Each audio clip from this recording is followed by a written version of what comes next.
Hey everyone, and welcome to this week's video. It's been a while, but we're gonna be doing another Supa Strikas fan art. Today is another perspective because at this time when I was drawing, I was very much into perspectives and they were just working for me. So when you're in the grind, you just gotta go along with it, I guess. I My most recent drawings have not consisted of any perspective because um, I've been struggling with lighting and other factors, so I went back and tried to do those. So this is an older video compared to what I have drawn recently. That will be coming out shortly. I have some more time myself, so you can expect hopefully a few more videos. Anyway, today we are drawing El Matador, the icon, the diva himself, and the whole idea was just him bending over and I don't know, smiling to the camera. I guess I just wanted to do some fan art for each of them, not each of the players, because I don't know, there are some characters that I just don't want to draw, but El Matador was one of the characters that I did want to draw. For this drawing, this is one of the few cases where I have actually been in a indecisive moment where I started drawing and I was just in the flow state and I didn't match what I was drawing to what the idea in my head was. So yeah, it was a bad idea, but I deleted it. Like, I just swiped and deleted it, and that was a bad idea because later on I wanted that older version back, because as you can see, this version is not going so good. Watching it back now, I'm thinking, as when you add the clothes, it's not that bad, but the face was not working for me, as you can tell. So that is definitely one thing I'm grateful for changing. The whole drawing in the end ended up being going so well, but the perspective is funky, and if you show it to like a professional artist, let's say, I'm pretty sure they might disagree with it. There's no exact points of how the perspective works. I just did whatever I want. So one leg is closer to the camera, but the other leg is further. So it looks like, so in reality, you think he's spreading his legs, but in the picture, it doesn't look like that, and that's what I mean by funky. So yeah, it's just a little weird, but I'm happy with it, mostly because of the coloring and the rendering. My rendering has improved a lot recently since I have started using the smudge tool and the selection tool a lot. I really recommend you all try that method out. It's a method that I've seen a lot of artists use recently, using the selection tool. I mean, I only a few days ago actually I recalled the Valorant art style, and I'm thinking of doing some studies on that because ever since I've seen that game, I have been obsessed with its art and its coloring. Just the composition of everything is so perfect.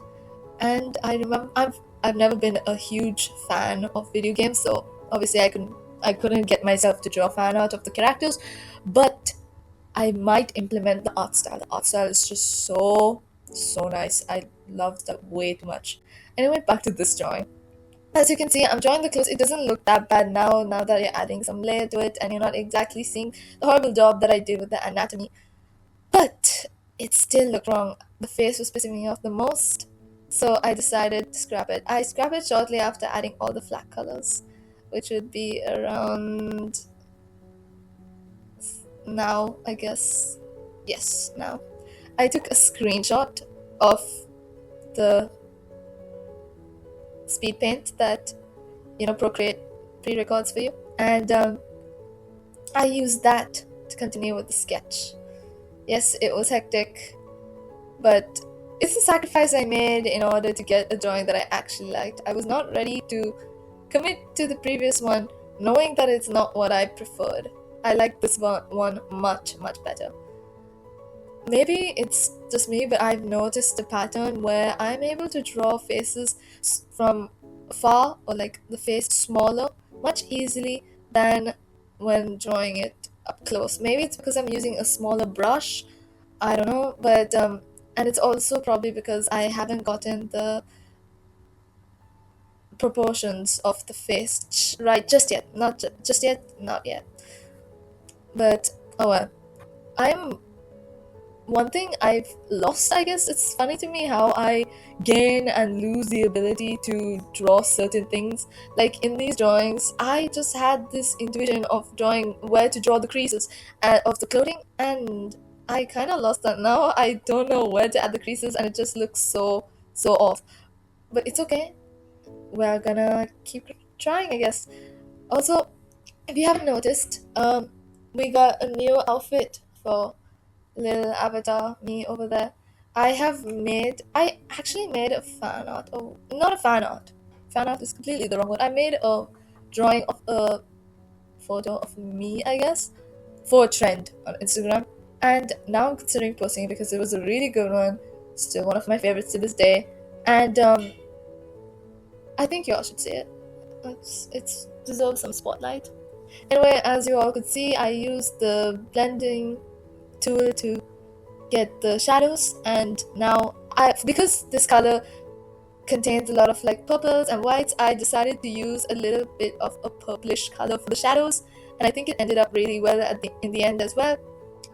As you can see, I have also added the lighting to be yellow rather than red because the background is already red, and that would just be too much of a mix, which I wouldn't like. He'd kind of like fade into the background, which was not my goal. My goal was to make him the spotlight of this drawing, and obviously I had to draw the number 20 in the background because that's his number, it's iconic number 20.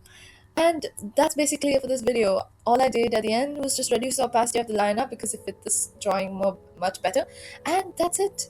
I really hope you all enjoyed this video. If you did, do consider liking and subscribing because I really do appreciate your your contribution, and I'll see you all in the next video. Thank you. Bye.